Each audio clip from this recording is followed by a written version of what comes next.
Hi folks, Dr. Robert Barrington here with some more nutrition advice. Now this video, I'm going to tell you at the start that I don't have an answer to the question that I am going to ask. But I want to throw this question out there because I've been thinking about it recently, and the more I think about it, the more sense it makes to me. Now the question that it's a kind of rhetorical question that I have to ask is, why do people not consider the body weight of the individual when they are prescribing particular supplements? And this would apply to other nutrients as well. Now, I'll give an example first of a nutrient that often is prescribed in terms of the body weight of the individual, and that's usually, and this would relate to protein intake. Now, quite often if you will ask a nutritionist, how much protein should I take, they will give you an amount based on your body weight. So somebody might start, for example, resistance training. They say, how much protein do I need? The usual amount that is recommended for somebody that would be training would be 1 gram of protein per pound of lean body mass. Now that makes perfect sense because the amount of protein that is recommended is based on the individual's body weight, and the larger your skeleton and the more muscle you have on it, the more protein you would require because you have higher rate of protein turnover based on the higher amount of protein. So that makes perfect sense. And this is a question that I've been thinking about for a long time, is why is that recommendation not made for other supplements, or for other nutrients? And if we look at the scientific research that's done with animals, and a lot of good scientific research is done with animals, the scientists usually administer a certain amount of a particular herb or supplement to an animal based on the animal's body weight, and that will be reported in the paper, and it will be reported as a certain amount of milligrams of a herb per kilogram of body weight. And why is that important? Well, it's important for comparative purposes. In science, if you wanted to, for example, let's say that you had given a particular herb to a group of rats, and you wanted to see the effect, and let's say you saw an anxiolytic effect, that's an anti-anxiety effect from this herb in the rats.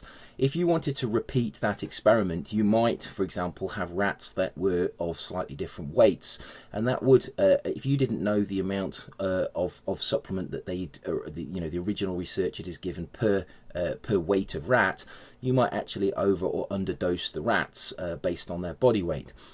So this is normally done in science. It's a normal scientific practice, and as a trained scientist, that makes perfect sense to me because it allows reproducibility in experiments. But if we go to humans and we look at the supplements that we take, what do we do? What do we find when we buy a supplement? We look on the back and it says 1 capsule a day.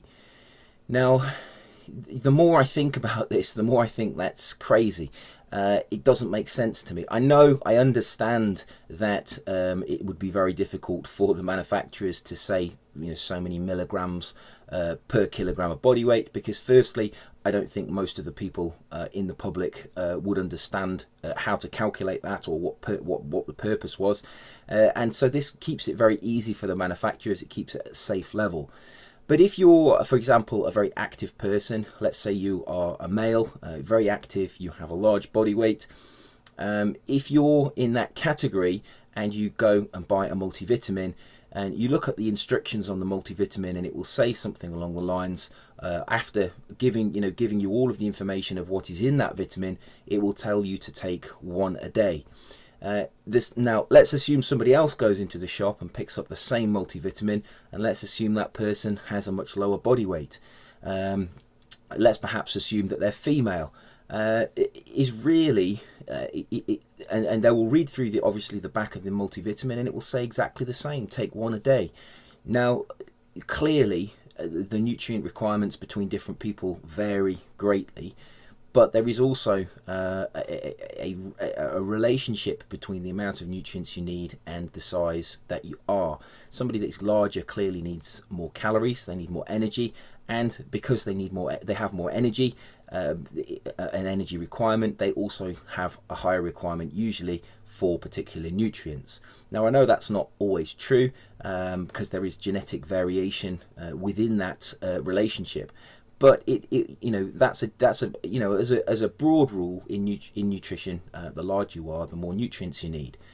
So if we take the supplements and we're only having one a day, clearly that is not going to fulfill the nutrient requirements for both of those individuals. The female that gets the multivitamin may well be overdosing on certain nutrients, and the large male that takes the same multivitamin may be underdosing on particular nutrients. Now, I said at the start of this video I don't have an answer to this, and the reason I don't have an answer is the same reason that the manufacturers tell you to take one a day, because it's actually very difficult to work out what your individual nutritional requirement is. If obviously you had an infinite amount of time and an infinite amount of money, and you were very into nutrition, you could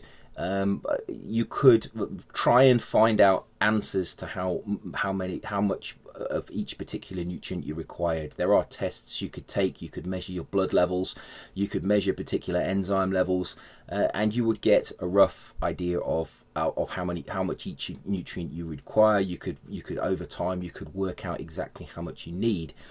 But it would be very time consuming, it would be very expensive, and even researchers that have vast amounts of money to spend on this kind of thing, they still don't really understand, and they don't have markers for certain nutrients, so they don't really understand how the amount that you take in your food reflects how much, for example, that you may get in a particular enzyme in your blood. So it's a very difficult question to answer, but I wanted to throw this out there because I feel it is something that needs to be thought about. If you're going to take a supplement, and I've talked about taking supplements and why they don't work in other videos, but I haven't really covered it from this aspect. If you're, for example, a very large guy, maybe you weigh 200, let's say you are lean, but you weigh 250 pounds, you're a reasonably large person, you may well take a supplement that says take one a day, and it may simply be the amount of nutrients in that supplement may be too small for your requirement, and therefore you may not actually see an effect. And again, other people may have a much, you may be a female, you may only be, let's say, a typical female, 56, 60 kilos, something like that. You may take, I was mixing my metric with my imperial there, but a smaller female, may take a supplement, and it may actually be too much, and you may get side effects or other effects that you don't that you don't really want.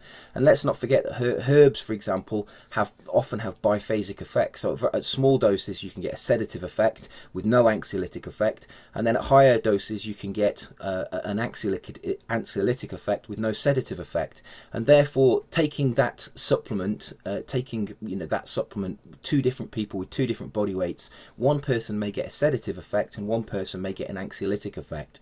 And this is something, the more I think about this, the more I realize that this is one more of those, that minefield that makes it very difficult to actually answer questions about individual questions about nutrients that people ask. Some people say, I took this supplement and I felt worse, or I took this supplement and it didn't work.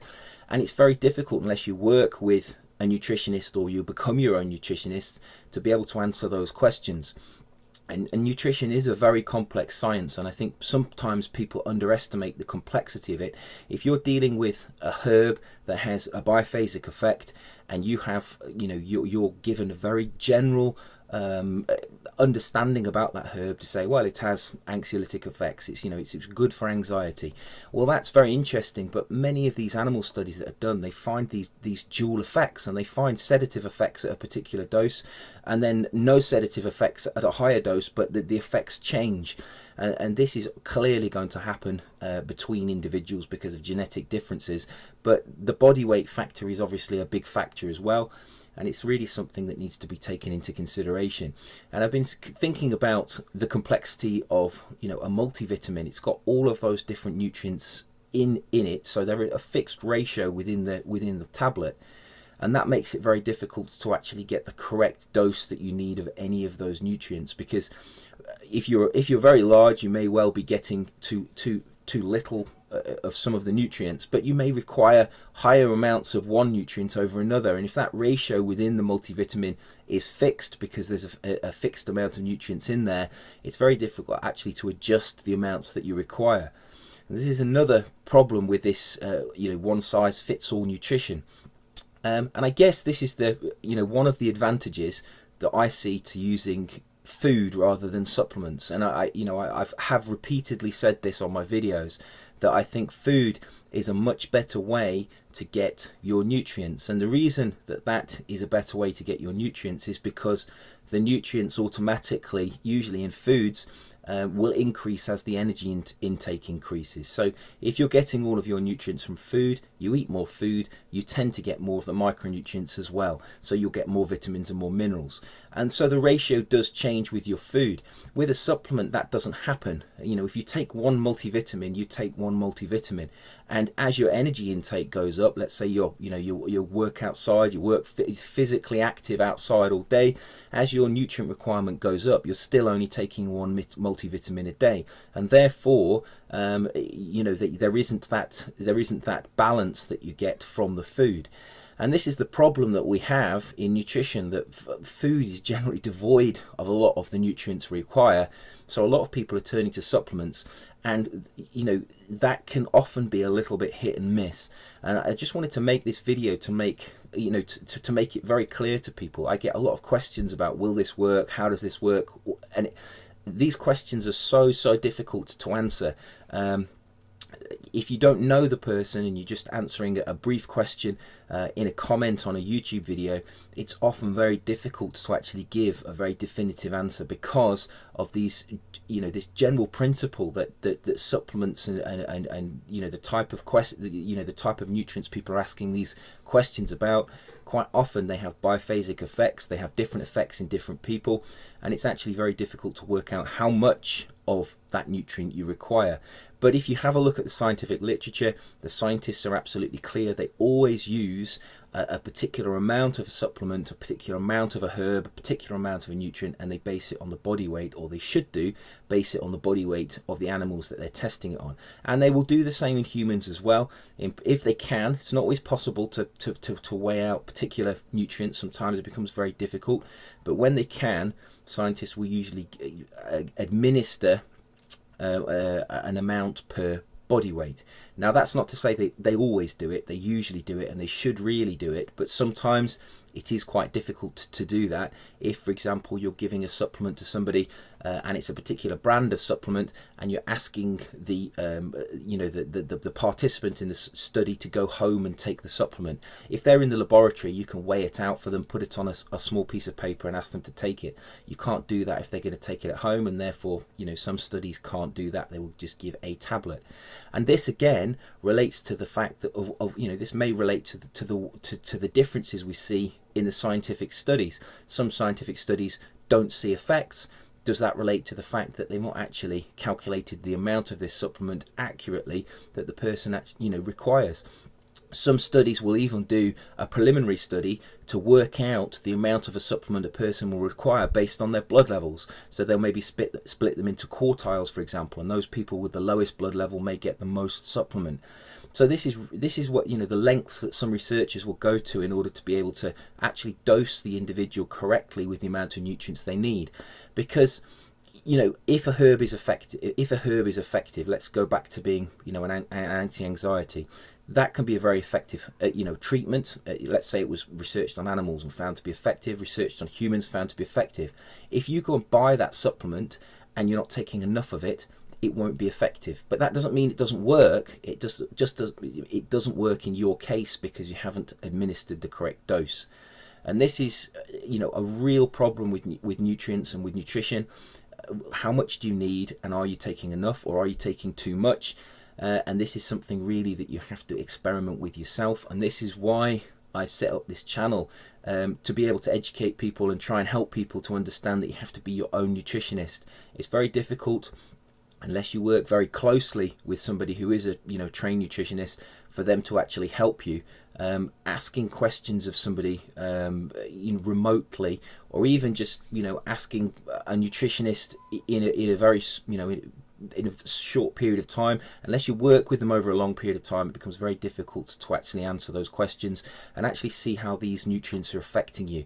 And I think that's the difference between those people that get a lot out of nutrition and those people that perhaps dabble in it and they never really get the effects that they should. And that's because really you have to be very clever. You have to be kind of your own nutritionist. You have to listen to your own body. You have to get the feedback on what it is you're taking. And this isn't just the case for supplements, it's the case for all nutrients and foods as well. Foods and medicines, you can take certain fruits and vegetables and they will have effects, but you've got to listen to your body and see what the effect is to see how much of that food that you actually need. And it's actually a very difficult process. So it's something to think about. I can't answer the question, but next time you're going to try a new supplement, or next time you're looking at a supplement, think, how much do I need? See if you can go to the nutritional literature and work out how much you think based on an amount per body weight. That's a much better way of doing it than a single tablet or an amount that's recommended as a manufacturer. But I always, if you're not sure and you're not an expert in this, the best way is to stick to the manufacturer's guidelines, obviously, because they're usually safe. But it's just I've thrown a lot of questions out there in my videos that I haven't answered, but I've asked for your comments in the videos, and this is possibly one of those videos really where I don't think there is an answer. It's very difficult to get to any kind of answer on this because you tend to go around in circles.